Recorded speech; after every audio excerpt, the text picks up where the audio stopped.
Welcome to another episode. Are we doing this in English and Portuguese? We're doing both of them. Okay, so welcome to another episode of Uncut Conversations. Together again with Rita. Hello, Maria Richinha. And we're gonna, actually finish our conversation because we started the conversation. Então, what?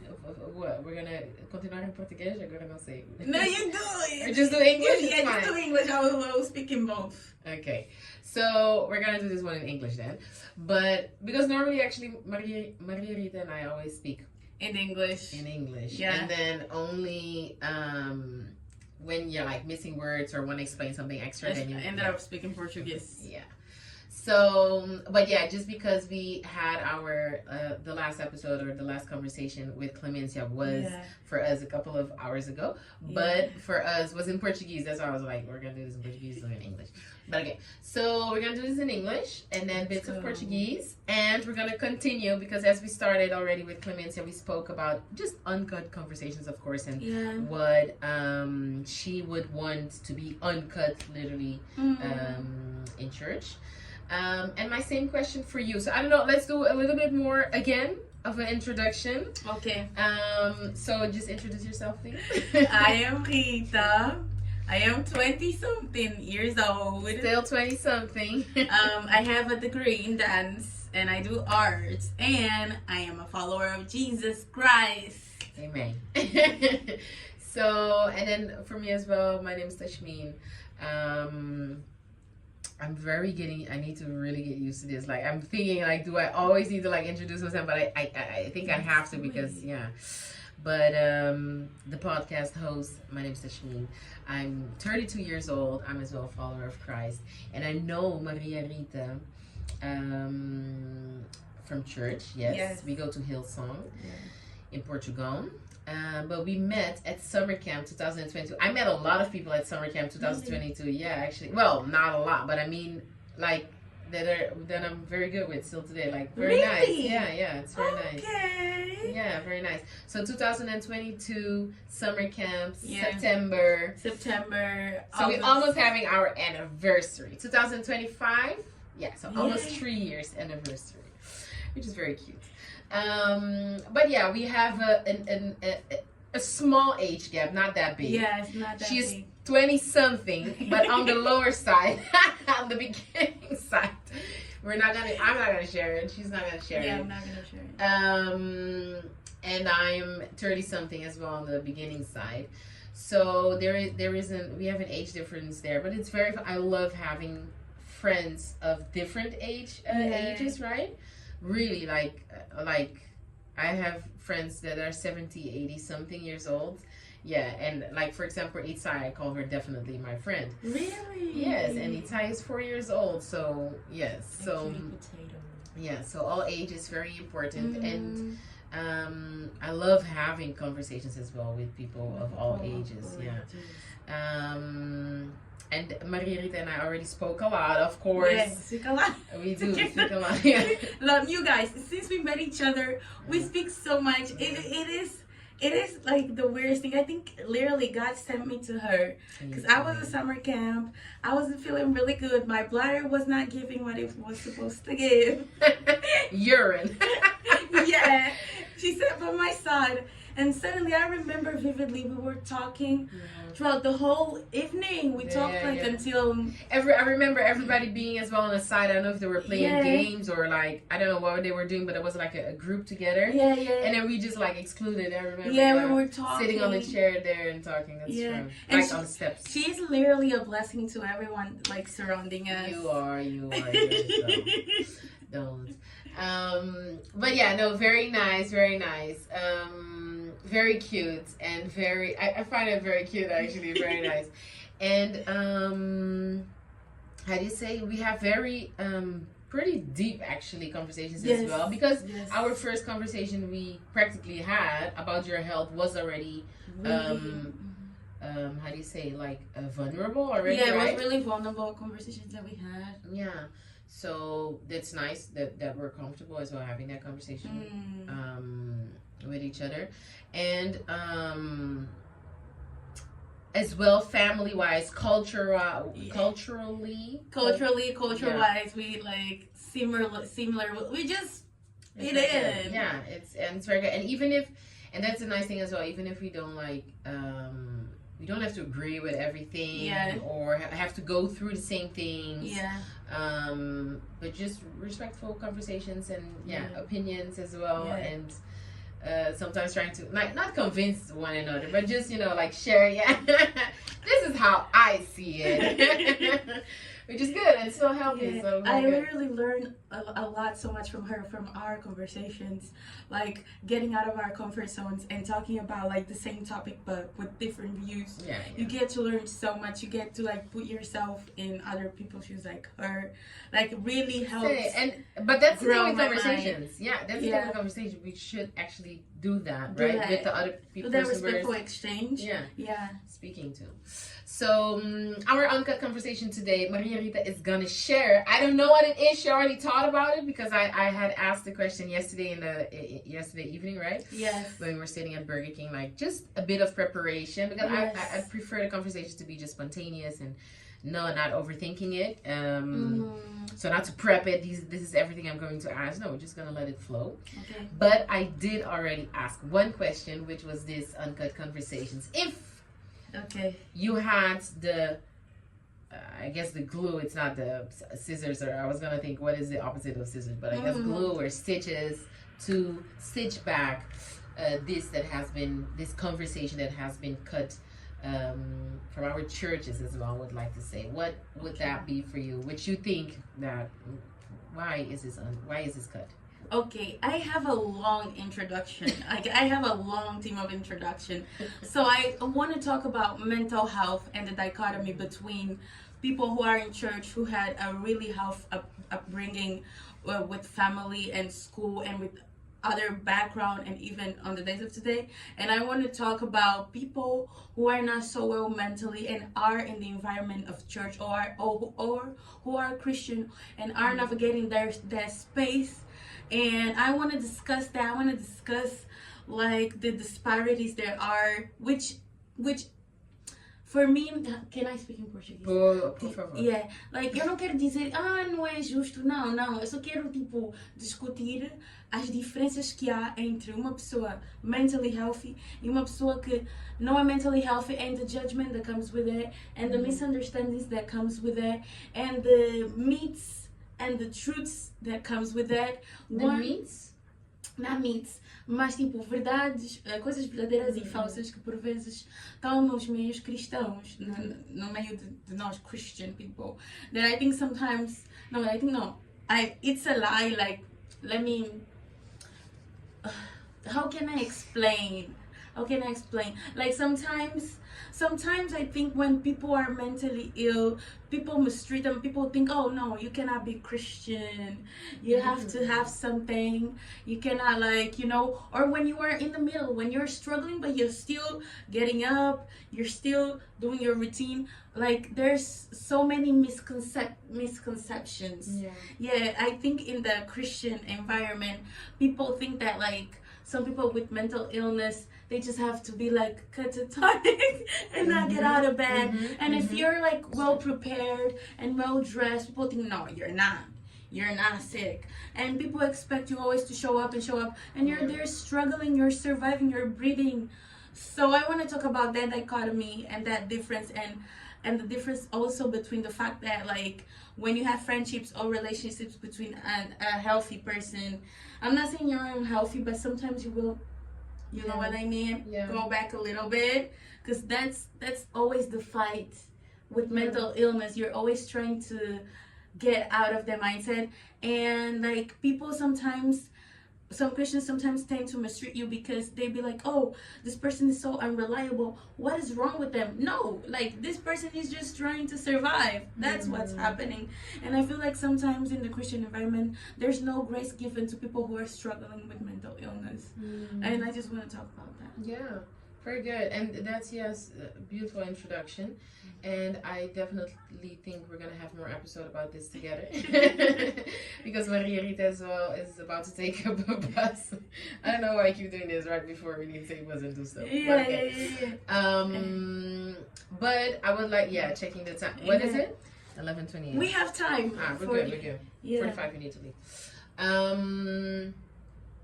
But yeah, I actually would like to first ask if you're open to what is your experience with it? With seeing it, with maybe experiencing it yourself. I feel like with seeing and experiencing that, I feel like people who deal with mental illness and are also Christians have this amount of emotional depth, not only emotional depth but also spiritual depth. They have this sensitivity, which is not a bad thing, but I feel like sometimes people take scriptures, like some phrases scriptures like, oh no, you're not supposed to feel, it's about what Jesus feels. But wait a minute, Jesus also says that we're human. There's some humanity to us. Jesus is human. And I feel like it's really hurtful sometimes when you go and you strip their humanity from people and you're saying you have to ask. Yes, you have to ask the Holy Spirit, but sometimes God created us sensitives, and I feel like there's this disparity between what the word that God says and the understanding between the people who are like who surround people who deal with mental illness. And I feel like that's like tu estás a prejudicar can we say judging? You're hurting them by doing that.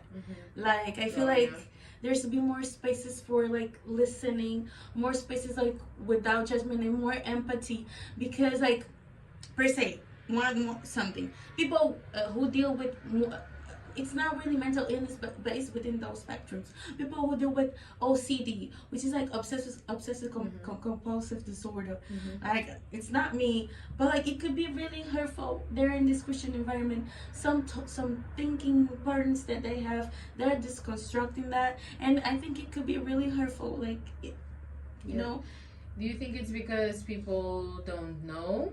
People are just ignorant, like choosing as well to be ignorant, right? Because it's gonna be ignorance both ways, but we can either really choose, okay, I don't want to know about this and I'm gonna keep staying in my bubble,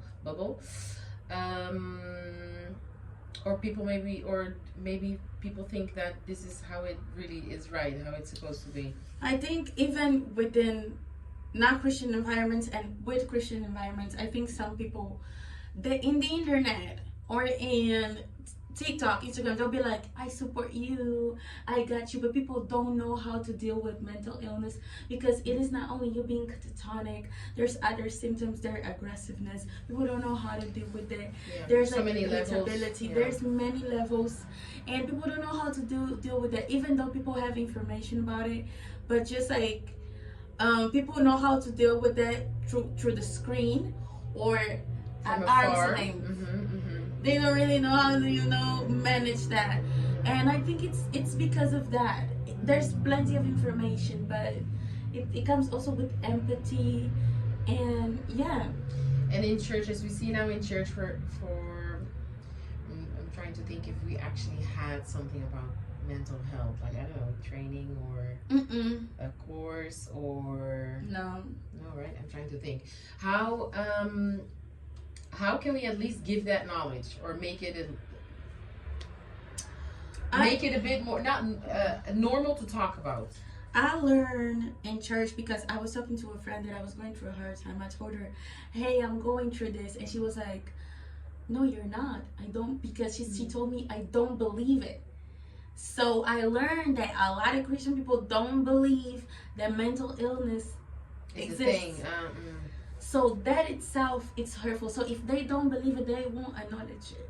Meaning that people who are struggling, they have to struggle by themselves. Yeah, or that it's a spiritual thing and pray about it and go to pastor and let's do fasting and prayer. People love to spiritualize everything, and sometimes, please, yes, prayer and deliverance is necessary, but also other support systems. what I believe that it should be done, because you asked me what I believe that it should be done, I think it's just talking about it, which is really hard, because when you talk about it, some people, they start arguing. They start getting oh my God, no, this is not true. No, you're lying. I heard it. And I get so confused. I'm like, in the Bible or in people with higher positions at church, leaders and pastors, talking about like their struggles, but within the youngster people, like 20 something, 80 something, they don't. Well, back to that part of the leaders and pastors. Do you think they talk enough about what they're struggling with? Because have you experienced it yourself that people share Yeah, about what they're struggling with? I don't think leaders, people in positions, talk about it too much. Yeah, because, they have to. Yeah, because often, well, not often, but yes, often. But it's the more rose-colored picture is painted, right? And how do you say? I don't want to be like yes, like on top of the surface, practically. An utopia. Yeah, like it's a more easy peasy version. Okay, yeah, yes, and exactly, yes, and not the really deep struggles of I want to know from my leaders as well that they are like, they don't always have to exactly have the smile on the face or have everything under control or have everything going right, but that makes them not just more human, but just same level as well, knowing that hey, we go through the same thing of doubt, of anxiety, of questioning myself, or you know, even those like smaller, not smaller, but not lighter either, how do you say, more common, probably, even those things, just for us to know that okay, no, we're not excluded, or we're not different, or we're not how would you say, we're inside apart. That's what you're trying to say. Yes, we're not no, there's oh my goodness, with words now, I really need some extra sleep. Yeah, you do. We're not if you cannot find it. Yeah, no, it's okay. This is part of Uncut Conversations as well. We're not, how do you say? We're not alone in our own world. Yes, we're not. Let me explain it like that. Yeah, bubble. Exactly. That it's just me going through this, and I'm different, and okay, then I guess it shouldn't be like that. If I'm being not hit, but if I'm being helped with these Bible verses, then I guess okay, I need to maybe pray harder or pray more, or live a saintlier life. Yes, people think that because you go through mental illness, you're not living a sanctified life, you're not reading the word, you're doing maybe something you're wrong, being punished, something like this. And sometimes it is not that. It's really hurtful and really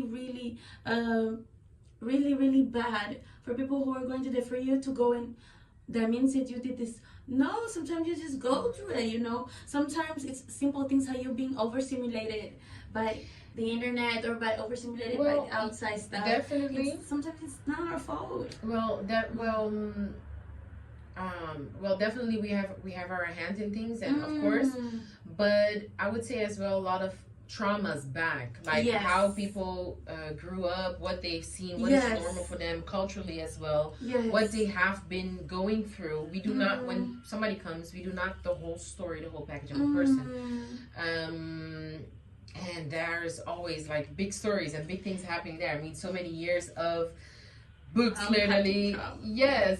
And doesn't always have to be trauma, definitely not. But imagine somebody with a lot of years of unpacked trauma and going through that, and then meeting Christ, and then maybe being there for a year, 2 years, 3 years in that journey.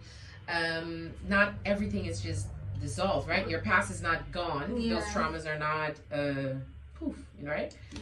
Yes, you are safe. And yes, you are healed, and yes, everything is paid for. But there are still scars. Yes. They're still hopefully not bleeding.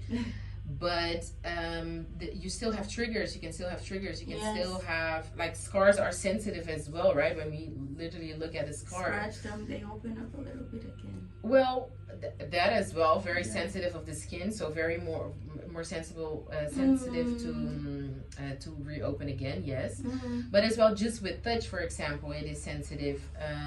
You can see that it is different as well. Yes, from the rest of the skin.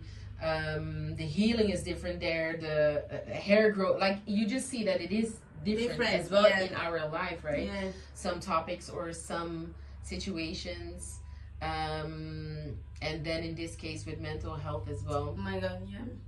Is just different from normal. Normal. Yeah, and I definitely see and experience as well, and have heard as well, and have seen as well, leaders or just people in church not knowing how to deal with literally mental health. But then once there is, we need to open that window. I'm sorry. You're not hot? Yeah, I'm hot. Okay.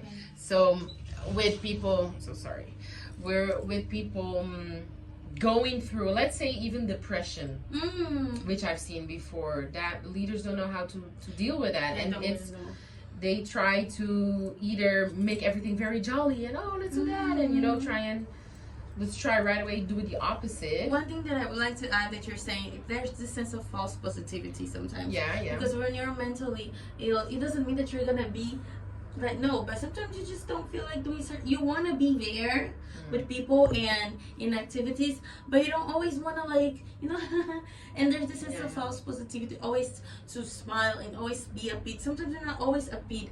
I remember a pastor who came to our church, I think he's really, really well known, Luciano Subirá. He talked about this, and I was impressed. I was like, finally. He talked about his depression, and he said that he's not always jolly, he's not always ready to, like, give the word, but that doesn't mean that he won't give the word. That doesn't mean he's not gonna open his Bible. I'm opening my Bible.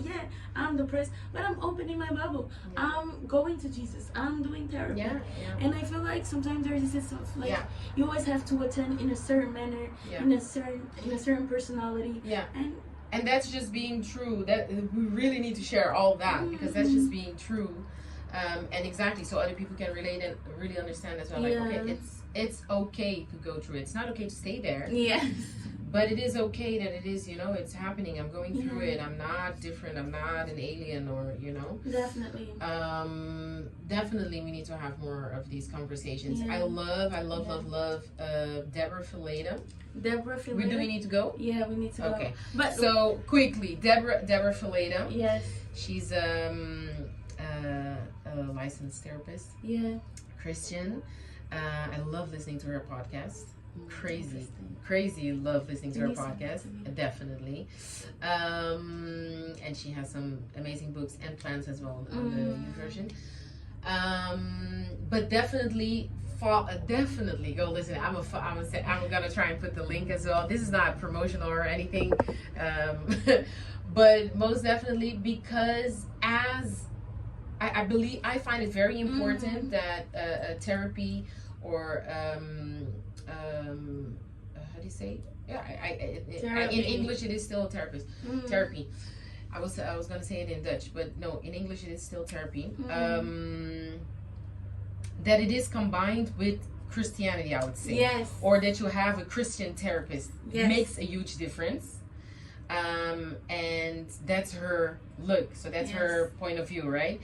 And the way she combines it as well and explains as well, and as well with, some things we definitely can pray about, but as well, we have therapists for a reason. I mean, God created these human people, these people as well, human beings, with passions and with professions, and to help. So same with doctors and nurses, and it's definitely, we pray, but we also do the work. Yes, we definitely as well need to do the work, and be blessed by people like Debra, Fileta. Even if we're not having a therapy session with her, her podcast just unpacks just how it unpacks both of definitely just the anatomy and how everything, how the mind should work, and as well with hormones, and compared to what the Word of God is saying. So good, so good. And then so many examples as well. And I've already hit several times that, oh, I went through that. Oh, I have this trauma. Oh, this is why I do that. It's kind of like free therapy. One thing that I would also like to say to finish it down, because we're going to continue definitely. Yes, we're definitely going to have another episode. Yeah. Let me just check the time. This is a really, really theme that it's really broad. It's very broad. It has to be really explored. And I would love as well, but we can do that maybe later, to share a little bit about our own experience as well, what we've been through as well. Yeah. But go ahead. How do you want to finish? One thing that I would like to say, I'm going to speak in English and Portuguese, is about, and I want to say about the race. I'm going to give example like two normal people and Christian people, let's say, like this. And one had a healthy family, healthy background, so it's steady, it's continued, and this person is Christian, and one didn't. So because this person had a head start, it's continuing. But this person who didn't have a head start, didn't have a great background, like it's disconstructing certain stuff, disconstructing trauma, like letting go of the depression or the anxiety, whatever it is that it's dealing with, is doing therapy. Sometimes this person is not stuck, but is walking like this. And sometimes I feel like in the Christian environment, or like in society per se, like you have to go like this. And no, like you're still disconstructing. This person had a heads up, and this person didn't. Wait, you're saying they should walk at the same time? No, I'm saying that like society and even Christian community makes it feel like this person who is disconstructing things. I'm gonna talk about really quick about the nervous system. When you go through so much trauma, when you grow up, your nervous system is finally resting, so you tend to sleep a lot. You tend to be really slow, really disassociative. So like you're walking like this, but society makes us do like this. That we need to. Go like boom. This person had a heads up, and this person didn't. And sometimes even the people who had heads up, sometimes they turn around to the people who are like disconstructing things. They'll be like, "Why are you like this? Why are you like this? I don't understand. You have to continue doing this." And this person is like, "Dude, that's a big thing in society right now. Yeah, by 30 you need to have this done. By 20 you need to that. And by 40, why are you still not? It's okay. Why are you still not? Why are you still not married and have no kids and all that? Or like that you have to be overly productive, and you like sometimes some people, they have to rest, and I feel like this is a silent. Not sometimes, always they have to rest. But continue. I feel like this is a silent battle from adult people or even teenagers who are disconstructing things, because you don't know what's going on behind. And these people are like, "Why are you so stuck? Why are you like, girl? I'm disconstructing things." I'm like, takes time, takes a lot of energy, takes a lot of tears, takes a lot of time. Yes. And that's okay. We have a lot of time. You just need to invest. Not right now, but we have a lot of time, and definitely we don't need to take things in a rush, and definitely take our time. Unpacking that just slowly, calmly, fully, and that's beautifully with God. And definitely I want to share about that, because I've had a lot of unpacking, but so beautifully with God. I would love to hear yours. I would love to hear yours as well. And I would have loved to have had, I don't know if that's the right sentence, therapy myself. But therapy is expensive. It's not for free. That's another thing to talk about. That we have to talk about. Therapy should be for free. Yeah. It is not. And I just couldn't afford practically. And I wanted it. I really need to go. I wanted it and needed it.